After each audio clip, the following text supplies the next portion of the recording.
Hello friends, today I am at Dutchman Creek Park. It's right next to Oak Island. There's this beautiful bay right here, and then it turns into a little creek. And so today we're going to be exploring that a little bit, and we're going to be talking about Joshua chapter 24. This is the very end of Joshua's story here.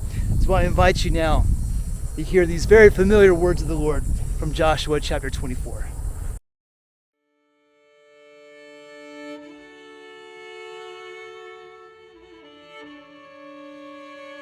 Then Joshua assembled all the tribes of Israel at Shechem. He summoned the elders, leaders, judges, and officials of Israel, and they presented themselves before God.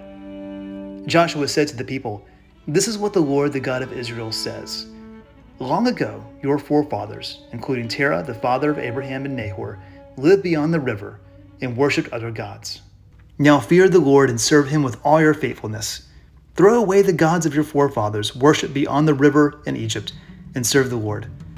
But if serving the Lord seems undesirable to you, then choose for yourselves this day whom you will serve, whether the gods of your forefathers served beyond the river or the gods of the Amorites in whose land you are living. But as for me and my household, we will serve the Lord." Then the people answered, "Far be it from us to forsake the Lord to serve other gods. It was the Lord our God himself who brought us and our fathers out of Egypt from the land of slavery and performed those great signs before our eyes. He protected us on our entire journey and among all the nations through which he traveled. And the Lord drove out before all the nations, including the Amorites who lived in the land. We too will serve the Lord because he is our God."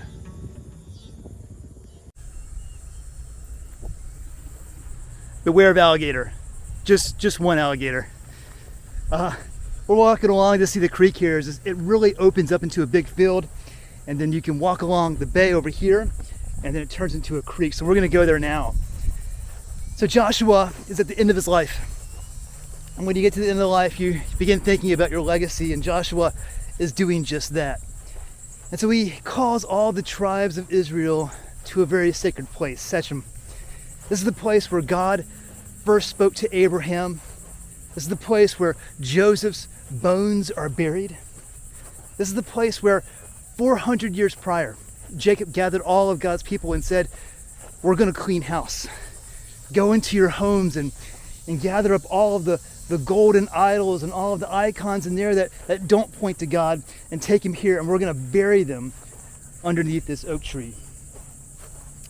400 years later, Joshua regathers God's people, all the tribes of Israel, and he says to them, "Today, you must choose who you serve. Today you must choose." He says every single day we have choices about who we want to serve. Do we want to serve idols? Do we want to serve ourselves? We're kind of an idol. Or do we want to serve God? And there's that really kind of iconic line. You see it kind of stitched on needlepoint in homes and kind of kitschy sort of ways. It says, "As for me and my house, we're going to serve the Lord." Again, Joshua is saying that every day we have a choice to do right or wrong, to serve God or to not serve God. Back in the mid-19th century, there was a choice for a lot of pastors during this time. The abolition movement was really roaring. There were all these Quakers and evangelicals and black evangelicals who were putting their full force behind freeing the slaves. And in the South, there were people who were invested in the slave economy. These were plantation owners, slave owners, and one of the tactics they used to kind of fight back against this is they would go to pastors secretly. If you went to a church, all the plantation owners would gather their money together and they would say, "Pastor, we'll pay you this amount of money. We'll pay you a year's wage for one sermon saying that slavery was okay." Many pastors took that deal, I'm ashamed to say. There was a pastor even in Virginia who wrote a whole book. Who knows how much money he was given to do this, but he wrote a whole book in which he said, if we hadn't enslaved them and they stayed in Africa, they would have never seen the glory of God. But because we enslaved them and put it on the slave ships and brought them back to America, well, now they're going to go to heaven because we enslaved them. We were actually doing them a favor when we enslaved them. They kind of sold their soul We all have choices every day. There are people on the other side of things who are saying we have to do something, and so pastors created the Underground Railroad. A railroad, not a real railroad, but it ran for decades, and many of them risked their lives. Some of them were caught. We all make choices every day to serve God or not to serve God. We're here at the creek. It's really beautiful. Apparently there are alligators, but we're going to walk along it in a second here. The first commandment says this: don't worship any other God except for Yahweh. Why is that the first one? It's the first one because you can't break all the other commandments unless you break that one first. Having an idol other than God, that is the root of all sin.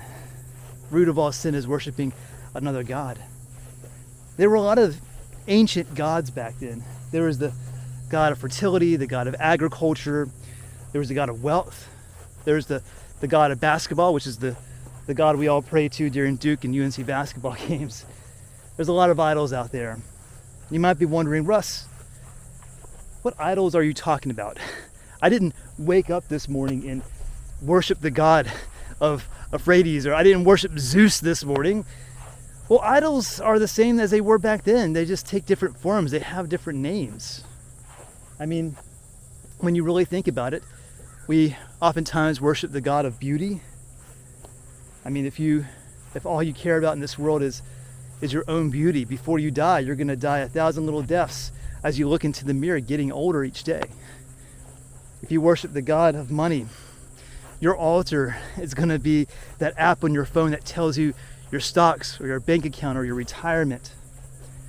If you worship your children, they're going to resent you one day because they're not gods. They're not built that way.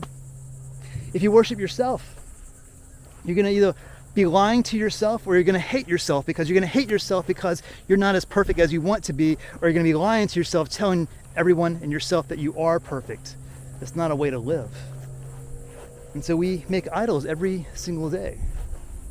One of the church fathers, the early church fathers, he said this. He said, our soul is like an intricate house with all of these rooms, big and small. And if you go into that house, what you'll see, if all of these rooms represent one single area of our life, then you'll find idols in all of these rooms.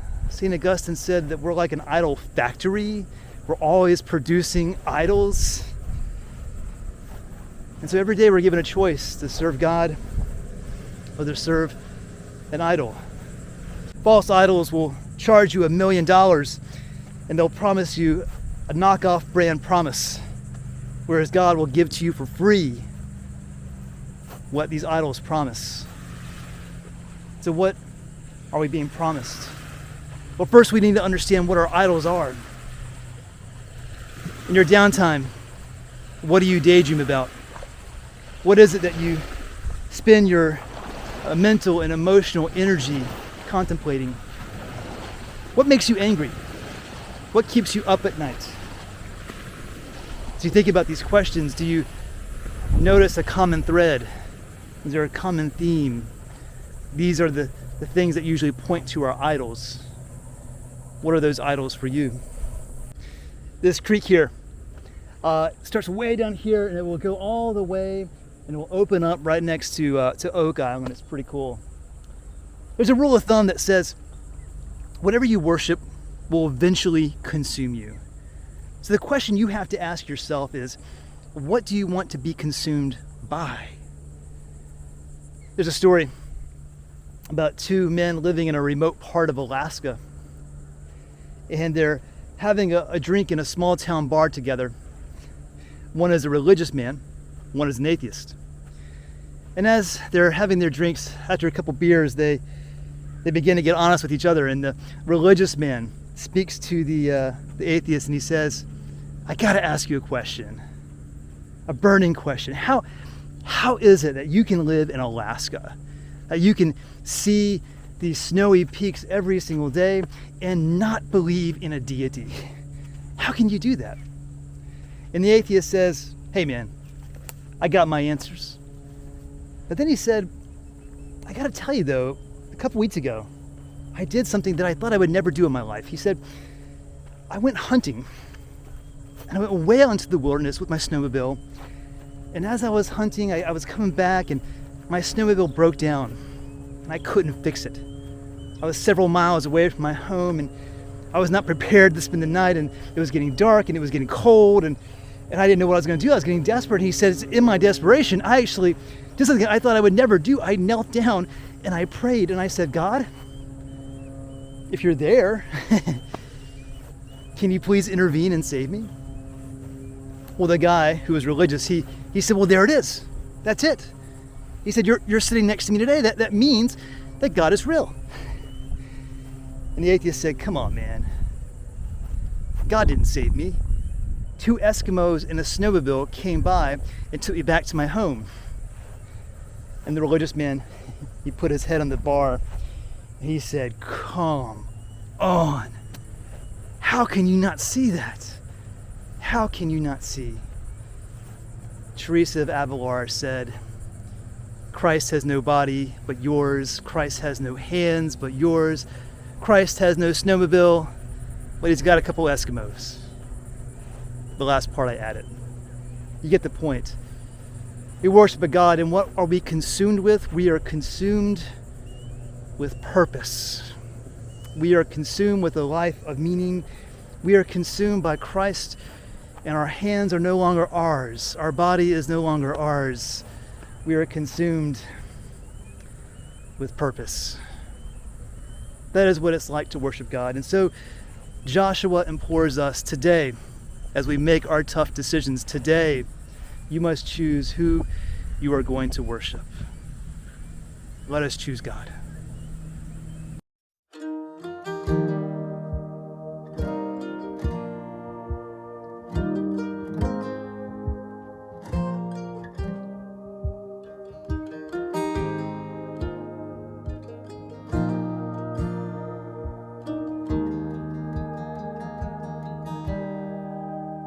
Though the nations rage, kingdoms rise.